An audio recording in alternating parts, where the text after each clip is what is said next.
Welcome to InTech, my name's Luke, and today we're going to be covering a data engineering end-to-end project. Now the premise of this is we're going to get some stuff from an SQL On-Prem database, put it through a pipeline, automated to run every single day, automatically, in the background, which then updates a PowerBI dashboard. Now this project is an adaptation from a YouTuber Mr. K's video, where he has a tutorial essentially doing this exact same project, except he misses out vital components of creating services, resolving common errors, and even adding any business context, like you don't know when you're going to transform things. So the essence of this video is to create a business context to understand why are you doing this? Why would you do this in a company? And if you're going to try and use this to get a job, you really need that. And secondly, is to solve these common errors and issues, because otherwise you're going to turn a 2-hour 45 tutorial, such as Mr. K's, into like 5, 6, 7 hours, which is what I've done. So anyway, let's get straight into it. To start off, we'll look at the business request. Now it says, in this project, your company has recognised the gap in understanding its customer demographics. Specifically, in this project, your company has recognised a gap in understanding its customer demographics, specifically the gender distribution within the customer base and how it might influence product purchases. So here essentially it's saying, we don't know if men or women are buying our stuff. Now with a significant amount of customer data stored on an on-prem SQL database, key stakeholders have requested a comprehensive KPI dashboard. So they have lots of data which you might be able to use to extrapolate male or females, and they want this on a dashboard, which is a KPI dashboard, which is key performance indicators. This dashboard should provide insights into sales by gender and product category, showing total products sold, total sales revenue, there goes the cat, and a clear gender split among customers. Additionally, they need the ability to filter this data by product category and gender, with a user-friendly interface for date-based queries. So they have all this data on-prem, which just means in a computer that they can see at that moment in time, and they want to create a dashboard using that data. They also want to be able to filter it. So on dashboards like Power BI, Tableau, you can put up something like, for instance, it says to filter by category and gender. You could just have like a visualization of sales, and then by gender, and half of it will disappear, and then by product another half will disappear, something like that. And so what is our solution going to be for that? So our solution overview. To address this request, we'll build a robust data pipeline that extracts the on-prem data, loads it into Azure, and performs the necessary transformations to make the data more query-friendly. This transformed data will then feed into a custom-built report that meets all the specified requirements. This pipeline will be scheduled to run automatically every day, ensuring that stakeholders always have access to up-to-date and accurate data. In here, you're performing the necessary transformations to make the data more query-friendly. For instance, changing column names, updating data types, and even creating new tables which are required. So if you have a bunch of unstructured data, in this specific kind of beginner-friendly tutorial, we'll be using structured data, which is pretty much already cleaned and sorted. But if you had a business request where you were having a specific set of tables that maybe you were required, so you'd have to do a before and after schema and then figure out the transformations there automatically. So the whole point in having a data pipeline is that it runs automatically. There's no point in having a pipeline that you have to run yourself all the time. Creating a pipeline is essentially creating a series of steps to get data, in this case, from one place to another. The same way in DevOps pipelines, like code pipelines, you're getting code from one place to another, and you're trying to automate that process to test it. So basically we're just making a data pipeline that does some stuff and makes a dashboard. So let's look at the architecture of this. Now this architecture is kind of, I wouldn't say stolen, but taken directly from Mr. K's. I just thought it's best practice to make it myself instead of just literally screenshotting his. So here you can see we have an on-prem SQL database, which then an Azure Data Factory instance gets the data from that. It ingests it, so this is the ingestion process, and it ingests it into a data lake. Now, an Azure data lake in this instance, we're using a specific type of architecture which has a bronze, silver and gold layer. Bronze is the raw data straight from the on-prem database. Silver has some minor transformations, so maybe data type changes, etc. And then gold is we're trying to change it then to make it more queryable. So you can imagine, thanks Mac. You can imagine that bronze data is just the blank data, just the way that it is, raw data, sorry. Silver, in this instance, we're going to change some of the dates, so some of the dates have seconds and stuff. We're wanting them all to just be day, month, year, or year, month, day, whichever way you want. But we just want the date, we don't want the time as well. And then gold, we're going to change the column names because we want it to be better for when it's pulled out of the Power BI dashboard. You want it to have better column names. To do this, we have Azure Databricks. Now, Azure Databricks is like a notebook platform essentially on Azure. It leverages distributed computing to kind of scalably run these queries and run this code against data and kind of load it in and move it around and stuff. You can imagine it's like Kubernetes with a Jupyter notebook, kind of like that. We're going to use Python in this case. The next thing is Azure Synapse Analytics, and this is used to load the data. So we get the data using Data Factory into the data lake. We transform it using Databricks to move it around in the lake. We then have to load that into a structured format, which we can then use Power BI to query. And Synapse is what we do to load this. And then Power BI is our final kind of destination for the data, which is to then show the user. So that's the pipeline here. And the part which we'll be trying to create to automate is this part here, which we can run using like daily triggers. And then the very end, this you then just refresh the data. You see also we have security and governance. It covers two main parts: Azure Active Directory, which is now known as Entra ID, and key vaults. So for the Data Factory to access the on-prem SQL database, it will require like a username and password. We don't want this in plain text, we want it automated, and so to do that, we add it into key vault, we'll put the password in, and then we'll give that key vault access to the Data Factory, and then it will be able to use that automatically to get the data. Active Directory, we'll be using a variety of kind of security practices within this, which we will go over one at a time as we use them, because it's the best way to really understand it.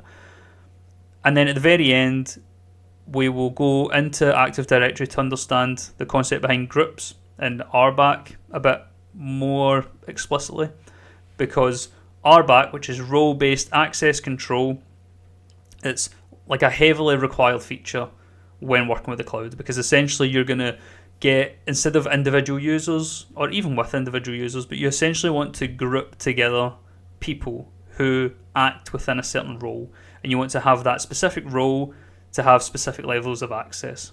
So for instance, if you had a team of data engineers, this is all they need access to on Azure. Not all of that, but like this, minus Power BI and key vaults added. But you know what I mean? As they have a set specific amount of services to access and a specific level of access for each of those services as well. So like you shouldn't just get access to every single thing in key vault. Maybe just to read instead of to write as well, that kind of thing. So we will cover that at the very end because it's kind of an add-on. We don't really need it for this specific course tutorial project. So anyway, let's start with this. And the easiest place to start is the beginning. So let's start with the on-prem SQL database. So to get started, the first thing we need is a data set. So for our on-prem database, we're going to use this AdventureWorks sample data set, which is provided by Microsoft. Now if we scroll down, it's essentially just sales data, customer data, that kind of thing, standard business data. We have a lightweight data warehouse and OLTP. All we're going to focus on is lightweight. We just want a nice, simple database because the contents of the database and what we're really going to do doesn't really matter that much. The point of this tutorial is more so for you to learn the process of data engineering through pipelining. So we'll just download AdventureWorks LT 2022, and that will download that here. This file is essentially a database. Now we want this database to be running in SQL, and so we need a SQL engine to run it, essentially. And so here, I'll have all these links in the description. If we scroll down, try SQL Server, blah blah blah, I'll download a free specialized edition. We're going to want to use Express, which is kind of like a lightweight SQL. And I've accidentally clicked it. But you click that and it'll open up to here. Just click yes. Basic, and accept. And then go through the steps and download SQL Server. At the end, it'll give you some values you can copy. You don't have to. We don't need them for this here. So that's essentially downloading the engine to run the database. But you want to be able to interact with the database. And so that's where then SSMS comes in.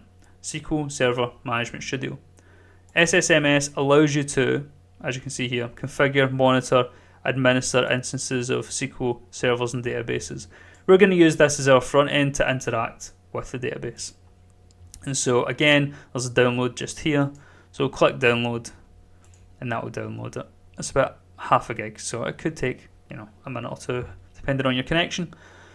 So I'll cancel that because I have it already installed, but I'll show you what is going to install here. So if we just go to SQL Server Management Studio, which is SSMS, and we open that up, we don't have to open up the engine. Once we've installed it, it's kind of running.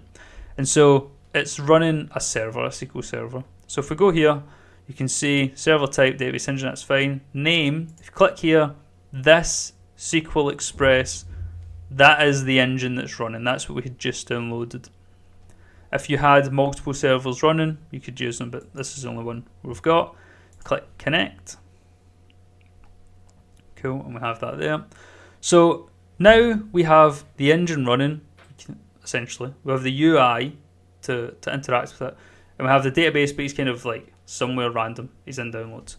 We want to move that database to the backups within SQL. So if you open up File Explorer, then open up two, and one of them will go to C drive, Program Files, Microsoft SQL Server, and we'll just go to this one. I've installed it twice, that's why it's appearing twice. And then MS SQL, and then you can see backup. Open that up, and you can plop it in here. So just drag and drop it into this part here, and so then that's it now, essentially within the SQL kind of environment. So within databases, you'll have nothing here. If you click on databases and then right click, your temptation will be new, but you're not making a new database. You're actually restoring one based on the file you've got. So we actually click Restore Database, and then we'll click on Source Device, go to the three dots to browse, click Add, and then here, if you're not in this location, you can navigate through here, or you can paste that in. So if you go into here, you could click there, then Control C, and then you could paste that in to get here. And you'll just click on one, so LT 2022, click OK, click OK, click OK, and then it'll load it up. For mine, oh well, there you go. Restored successfully. So perfect. So then you can see it now, it'll appear here. If we open it up, we can then see that there are a variety of tables within this database. Now this is the part we're more concerned about. If we go in here, you can see we could select the top 1000 rows, for instance, and there you go, we can see the data. And to do that, you just click on one of the tables, right click, select top 1000 rows. From here you can edit this query to do whatever it is that you want it to do. For example, there you go, or something like this, and it changes the column name. So anyway, we now have the SQL on-prem server running. Now Data Factory, we want Data Factory to be able to interact with the SQL server, and for that we'll make a username and password, but we'll cover that in the ingestion part of this. For now we're just setting everything up. So if we go back to the architecture, that's set up, we have it running. If we go to Azure Data Factory now, which is what we're wanting, first we want to open up Microsoft Azure, which is just portal.azure.com, and then you want to sign up. Once you've signed up, a great bonus that they do, and I'll show you by using a different email and password. I don't know my password for the spare account. But up here on the top right, good timing, you can see credits remaining. So when you first sign up to Azure, on the top here where it says Azure Services, there'll be a big square and it will say something like free trial, $200 free credit, 60 days trial or something. And so you get $200 credit, which is like £155, something like that, because I'm in the UK. And so for this, I've had it running for 2 or 3 days, variety of different services, and only use £6. But the thing is, you don't have to worry about it. You just, you have a free £150. So make sure you do that, and then now you don't have to worry for the next however long. You can follow tutorials and stuff. So once we have Azure up and running, logged in, what we want to do is create a resource script. So you can see here it says resource script. If it doesn't appear there for you, you can just search it in here. So you can search resource group, and I've got a couple here. Now, a resource group in Azure is a group of resources. It's just a logical container which you can imagine holds a variety of resources. Now, the reason you want this is because it logically groups them together. So for instance here, we'll create a new resource group, and within that we will hold the Data Factory, the Data Lake, Databricks, and Synapse, and the Key Vault. They will all be within it, which means that as soon as we're done, we can just delete that entire resource group and everything's gone. But if we ever want to find something, we can just go into that resource group. Saves having to faff around with tags and stuff. It's a really good feature in Azure. So if we click create, first thing comes up as a subscription.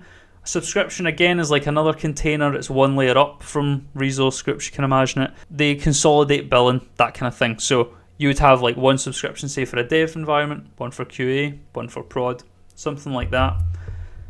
If you don't know what that is, it's essentially just different environments for development. So you would have dev, which is where you would do your development, QA or testing, where you would test things, and production is where you would actually put them out into the world. And it means you can then manipulate things differently and have different billings. So you could have an app, you're developing it, messing around with it, then you're testing it, then you're production, and that's always constantly moving. There's always things moving from one to another.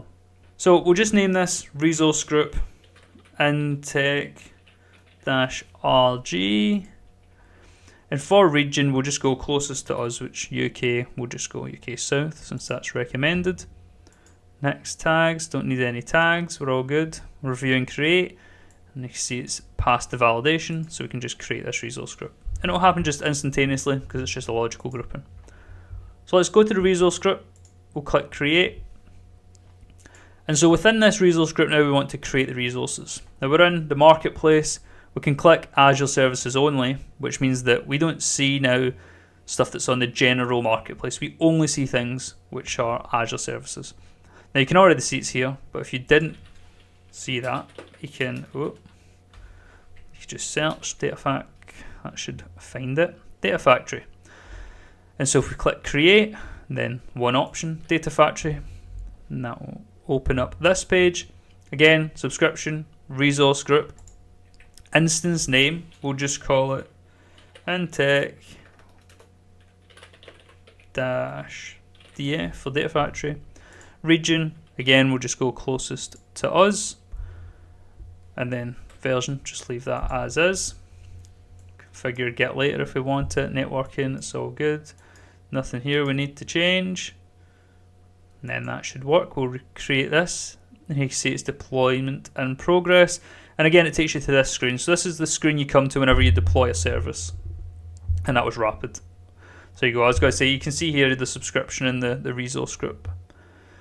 But go to resource, and then this here is the Data Factory. So we'll launch that studio when we come to that. But now we have made the Data Factory, now we want to make the Azure Data Lake. So if we go back here and search Data Lake, you see it doesn't come up. There's a Data Lake Storage Gen 1, but we don't want to use, we want to use the most recent one. There's an Analytics, but here it says Storage Accounts, Azure Data Lake, Data Lake, Data Lake Gen 2. So if we click that, we can see here that this isn't a data lake as far as we can see. But what is a data lake? Well, I'll get up a good definition for you, so don't butcher it. It's a centralized repository designed to store, process, and secure large amounts of structured, semi-structured, and unstructured data. So you can imagine it's just a kind of logical grouping of data. It's just data. For instance, a data warehouse is where you can keep structured data, where everything's in order. Whereas a lake, it's like water. It's just kind of flowing around, all different types. So a storage account here is one centralized place for kind of all of your storage needs in Azure. And so if we click create, I'll show you in a minute, but you get a variety of things in it. You can make containers, file shares, queues, tables, all different things.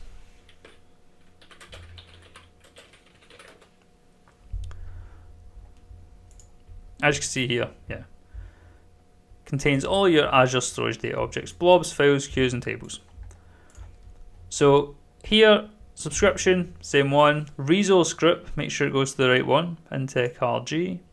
Storage account name, we'll just call it Intech-SG. No dashes, remove the dash. UK South, that's cool, blah blah blah, that's all good. Next.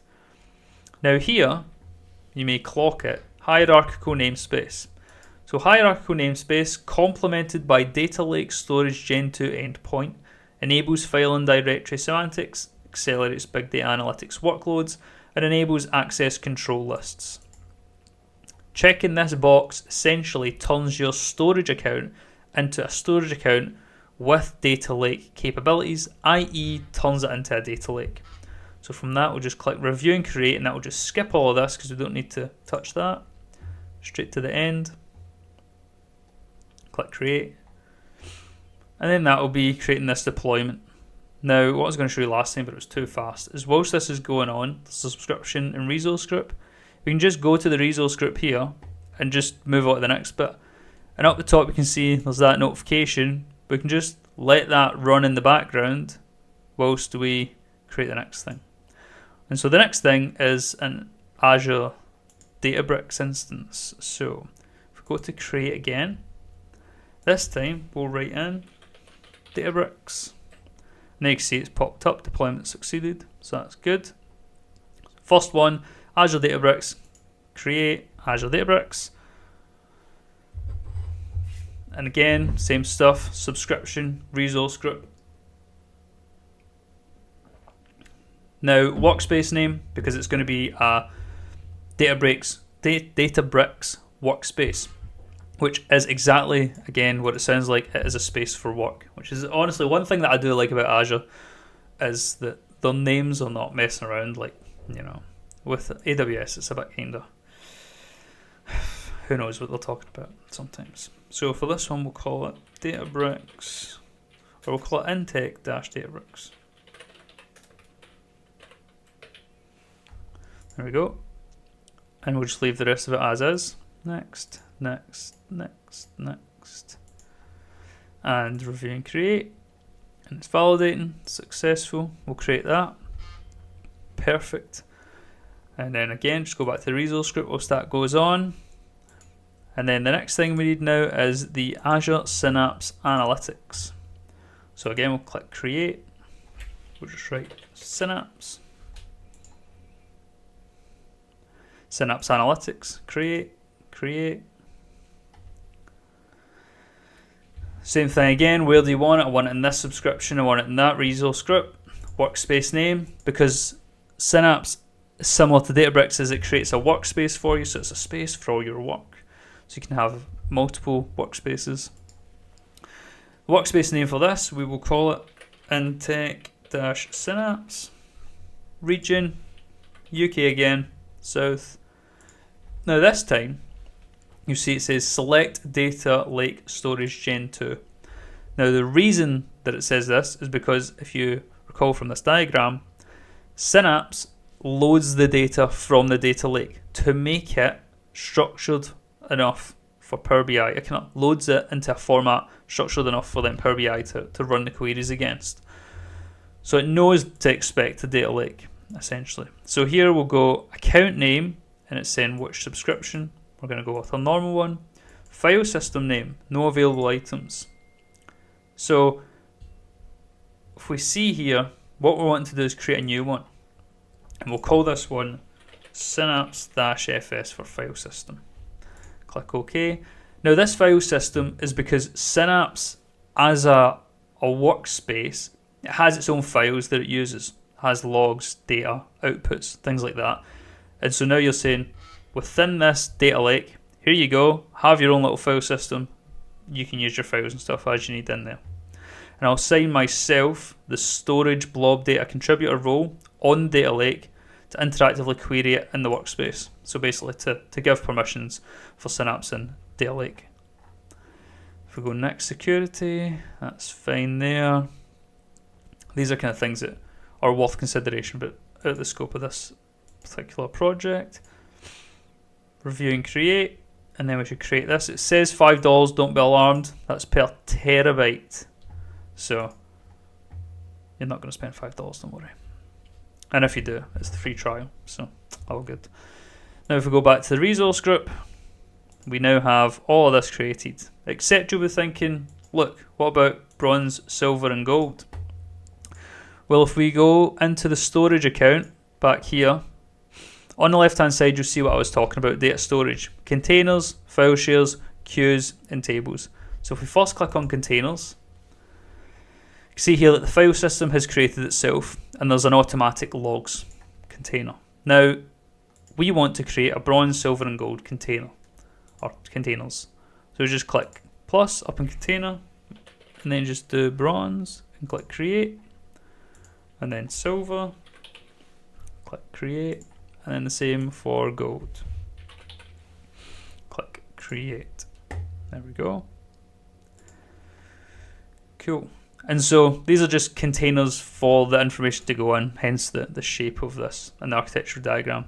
Comes in here, goes in that container, stuff happens, push it there, and we use Databricks to move it from one container to the next. So Databricks gets this, mounts the data lake, gets here, transforms it, pushes it in there. So now we have AD in key vaults. We'll come back to AD. We'll do it like a little bit as we go on, but we'll come back to it formally at the very end. So really we're just going to create key vault now. So if we go back to the resource group and create, let's see how's this getting on. You can see that this is still going on. If you click on it, it will end up taking you to it here, as you can see. So it's still just creating the Synapse workspace.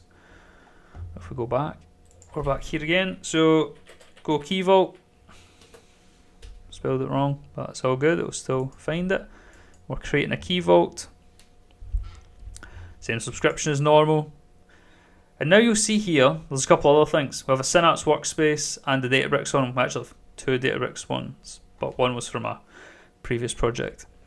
What's happening here is Databricks and Synapse, they both are their own kind of contained system, not just a service. And for this, they require their own resource group. So they make that themselves, they manage that themselves so that they can do the stuff they need to do. However, do make sure that at the end, if you've deleted everything straight from the resource group, the Databricks one will still linger. So you need to go and kill that yourself at the end. Nice way of putting it. So, Intech, key vault name, we'll just call this Intech dash key vault. Well, it's in use from my previous one. So we'll just Intech dash key vault. We'll just do the whole word. Here we're going to go UK South, standard pricing, that's fine. Nothing we need to do here, just review and create. And you click this bell, it'll go away. And then create.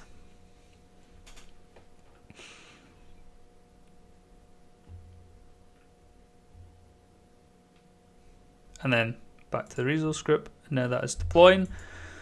So that's all of this done except now Power BI. So to get Power BI to work, you essentially you need a Windows machine. Now you could do this on Linux or on Mac if you virtualize a Windows machine, which essentially means you run a program which then runs Windows in it to kind of pretend that you're Windows inside your own computer. You kind of get some of your computer's resources and say, go and make a Windows for me. But these services you need to pay for. I'll show you, there are a couple.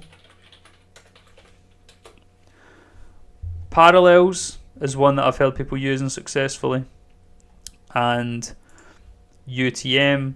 VirtualBox is also another common one. So if you want to do that, you can do that. You can't do it running a virtual machine in Azure or in AWS because you need a Windows license key to run it. So I would suggest just straight from the Windows if you can. If you can't, honestly, no big deal. There's two possible solutions. One is you can use Tableau instead, which is like Power BI's portable cousin. And you can also just honestly don't have to do it, really. There we go, that's what I'm trying to find.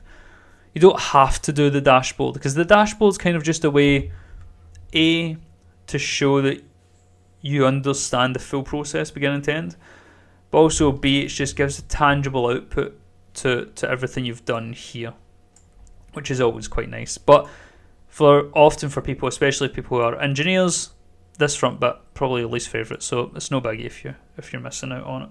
What have I done there? There we go. So to get Power BI anyway, you have to have a work or school account. However, there is a workaround for this. Don't worry, don't need to buy it.